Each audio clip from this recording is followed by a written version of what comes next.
Hey everybody, welcome back. Today I'm going to be doing my product review for the Samsung Bespoke 4-door French door flex drawer refrigerator. And that's a tongue twister. You have no idea how many times I had to say that. Does this thing belong in your house? Watch this video and find out. So you ready? Let's get into this. Just a quick note, my reviews are based upon the things that I think are important. That might be a little bit different for you, so what I recommend doing is after watching this video, you watch a couple of other videos from different content creators.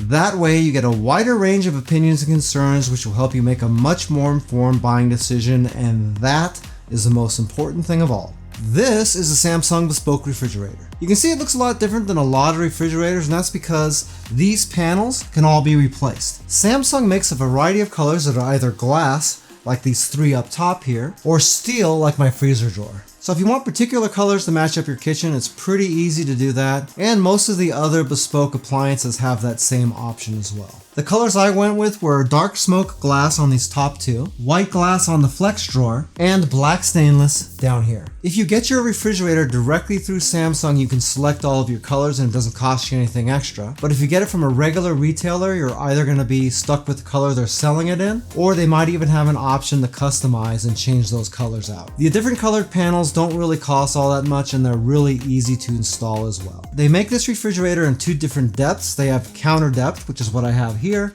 and they have the standard depth, which sticks out a few more inches off the cabinets. The width and height are about the same, and if you're debating whether to get the standard depth or the countertop depth, then a good rule of thumb is that the counter depth looks better, but the standard depth holds more. As far as the width and height go, this thing is pretty much comparable to everything else on the market.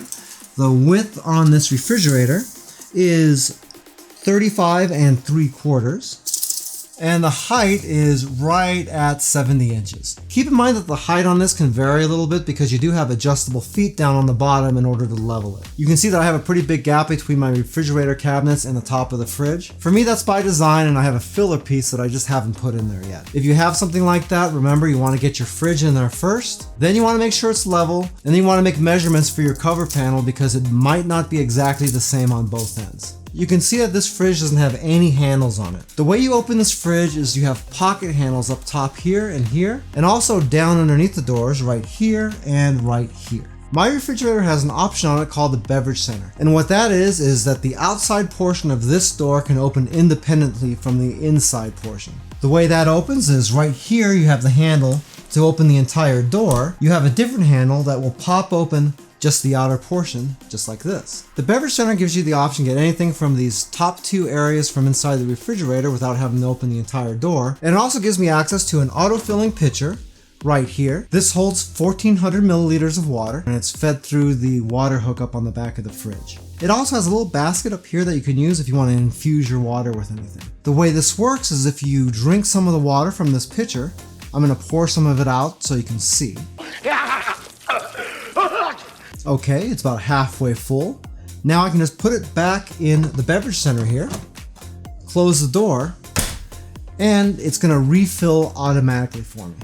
3:28 a.m. After about 30 seconds or so, you can see that it's all the way full again. I think it's fantastic, it works really well, and anytime you need a pitcher of water, you have one already ready to go. To me, that's great. If you'd like to pour yourself a glass of water, you can either pour it out of the pitcher, or you can use the water dispenser that's built into the beverage center as well. No real overflow tray down here though, so be careful when you're pouring out of that thing. If we open this up, you can see that the doors open really wide.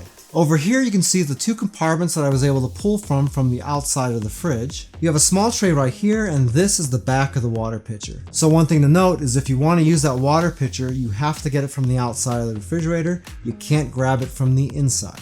Also, you get these chimes if you leave your door open too long, pretty much like every other refrigerator. This side is pretty standard fare. You got three different shelves. The center one is adjustable either down here or up where it's at right now. And all three of these shelves have a lot of depth to them. In fact, they're all about 8 inches deep. So as far as that depth goes, you should have no problem fitting gallon jugs into any of these areas, except maybe up here since it's not tall enough. Right here is the refrigerator control panel. Since this refrigerator is the 4-door flex version, you can see that the height of the normal refrigerated area is a little bit smaller than you might be used to. If you count the tops of your drawers, you only really have 2 other shelves included. The top shelf pretty much has to go right here where it is, and the bottom shelf can either go right here or it can go on the second level right here, which will raise it up about 3 inches. This side has a retractable shelf, so if you have this out, then you have a lot more room up here. But if you got tall stuff, like these wine bottles that I have right here, you can slide that back and give it a little bit more clearance. One thing to note is you can see exactly how much clearance I have here right now for these wine bottles. If I were to move this shelf up to this upper position, I'd have a little bit more room underneath here, but I'd have a lot less room on this shelf. So stuff like the cranberry juice back there and the sparkling ice waters right here wouldn't fit if this was up in the higher section. So buying the fridge with the flex door really does make you have to think about exactly how you're going to store stuff in your refrigerator, because it's not quite as cut and dry. Down here are 2 crisper drawers, pretty good size on each of these, and down here is the compartment for the water filter. It's a little bit weird that you got this door that sort of covers it up, because if you want to change your water filter, you have to lift this up, hold it with one hand, and then you can pop the filter out. It looks really nice like this, and you don't really have to change your filter all that often, but it is a little bit funky when you go to change one. I don't know if that really matters to you, but I thought I'd mention it anyway because I just thought it was a little bit weird. Also, the refrigerator has a stainless panel on the back. That's supposed to aid in cooling as well. I don't know how well that works, but Samsung says it's a thing. The next thing we have is the flex drawer right here. This is the reason the upper refrigerated area is so small. Think of this as a customizable extra refrigeration area. This has 5 different settings. There's wine, deli, beverage, meat, and soft freeze. So if it's set to meat, you can obviously keep meat in here and it'll keep it at a little bit colder temperature than the rest of the refrigerator. You can see that I have some meat right here. But there's a second setting called soft freeze. The soft freeze is also for fresh meat as well, and that's what I have this set to right now. And what that does is it just soft freezes the meat. So this isn't frozen solid, it's just frozen just enough to extend the life of this meat a little bit. So if you were going to buy some meat and cook it in a few days, you don't have to just leave it in the refrigerator and hope you get to it and it doesn't start turning bad on you. You can put it on soft freeze, and that'll extend the amount of time that it could sit in here before you have to use it. Otherwise, you have to put it down in the freezer in the bottom, and if you ever done that, then you know you got to defrost your meat for a couple of days before you can use it. In this case, it's still ready to go. For me, that's pretty darn awesome, and if you have this set to the warmer settings, and you don't really have to worry so much about the space limitations in the upper fridge. Down here is the freezer. You have an upper tray that includes the ice maker and ice bins over here, and this can slide back in, and you've got a pretty darn deep freezer down there too. You like my slippers? The good thing about this is that it opens pretty wide. The standard depth opens wider because obviously it's a deeper fridge, but this one opens plenty to be able to get stuff from either the top or the bottom drawers. The ice maker on this is really ingenious, and it's one of the things I like the most about this fridge. In fact, if I close and open the door really quick, you can see that it just pulls all this stuff away for you and just opens up the tray.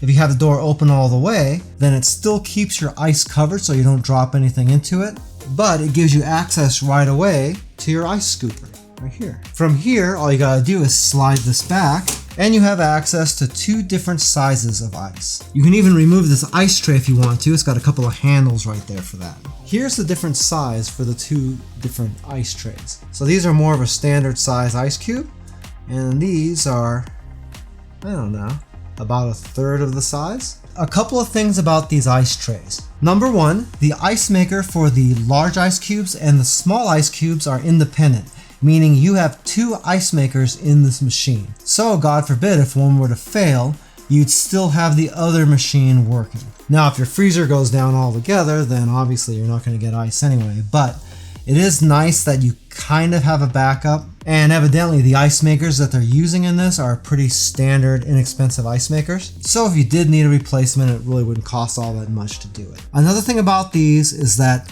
it will fill ice from the back, and whenever this is a certain level in the back, then it's going to stop making ice. So when you're first making ice, or if you're pulling ice from the front like this and using it, you need to dig down and pull your ice forward, to make room in the back for more ice to come down. Otherwise, it's not going to make any ice, and you could end up using all the ice up in the front, and then you're going to be frustrated because you're going to think your ice makers aren't working. That seems like it's a little bit annoying, but remember, this doesn't have an auger in it to push your ice forward or anything like that.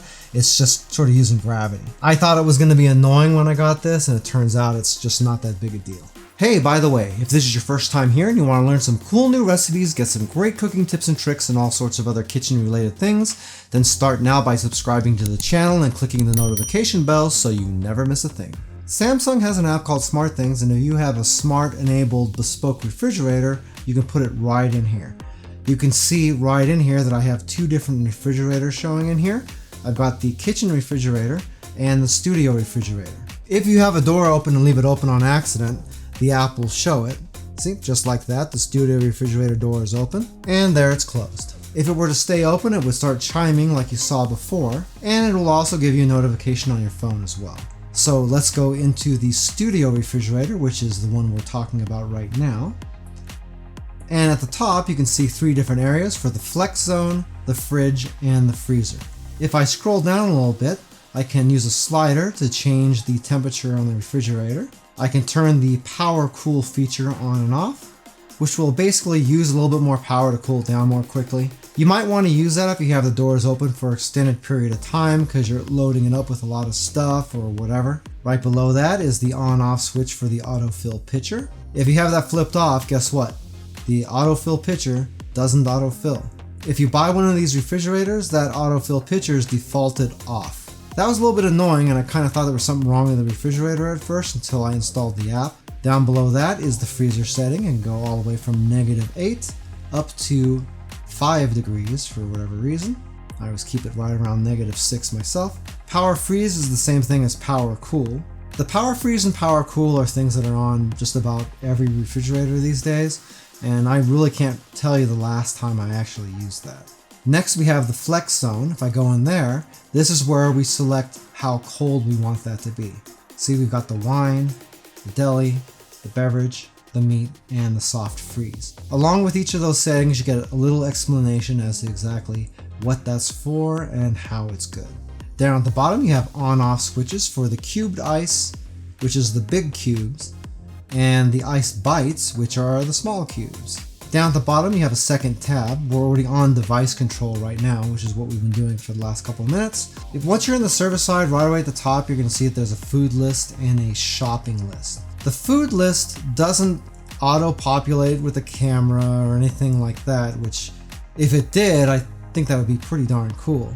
But you would have to just add in things like milk or whatever, and you can put the date that you put it in your refrigerator, when it has to be used by. I mean, there's a lot of stuff like that, but unless you want to deal with that constantly with every single thing you take out of your refrigerator and use and whatever, then to me it's a gigantic waste of time because you're going to spend more time playing around with your food list than you are actually eating. Down below that you have a shopping list, and that's probably a little bit more usable because you can add stuff onto your list. And you can pull this up when you get to a store, and that way you don't forget to buy anything.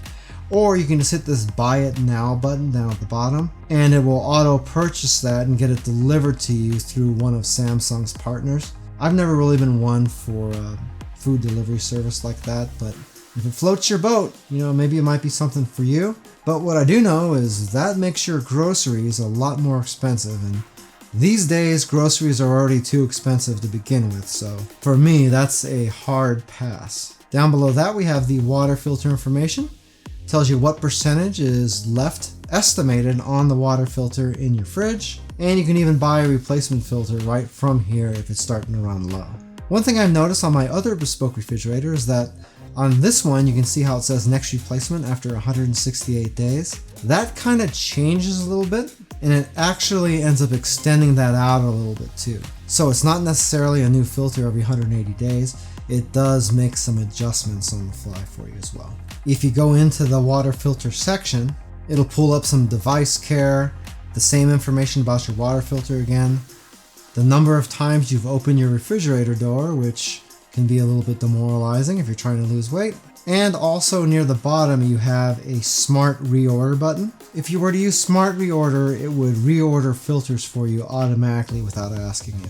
That's not something I'd recommend doing because probably you'll end up with a bunch of filters in a drawer somewhere doing that. The only other section down below that is the energy section. And this down here will break down your kilowatt usage on your fridge. You can see that this fridge so far since I've had it in here has used 21 kilowatts of power, which amounts to about $1.93. And you can even somehow see a neighborhood average as far as kilowatt usage goes. So as far as this is concerned, we're doing better than our neighborhood, but I seriously doubt that that's accurate. Samsung has really come a long way. Not so long ago, they were plagued with problem after problem with their compressors and their ice makers. So far, I haven't seen a whole lot of complaints about these Bespokes online, and they were also recommended by a couple of the appliance repair channels that I watch. That's a good sign, and hopefully it stays that way because the Bespoke refrigerators really are cool. In fact, for me, they're so cool that I have two. If you'd like a little bit more information about Samsung Bespoke refrigerators, I do have an Amazon affiliate link to them down in the description of the video. If you buy anything through those links, I do make a small commission, but it doesn't change the price that you pay, 1 cent. If you like this video, you might want to check out my review video right here for the Samsung Bespoke 3-door French door refrigerator. If you're stuck between the two, that'll be a good way to see the differences. Well, that's it for now. I hope to see you back again here really soon, and until that time, I'm Joe, and I hope you have a phenomenal day. Take it easy.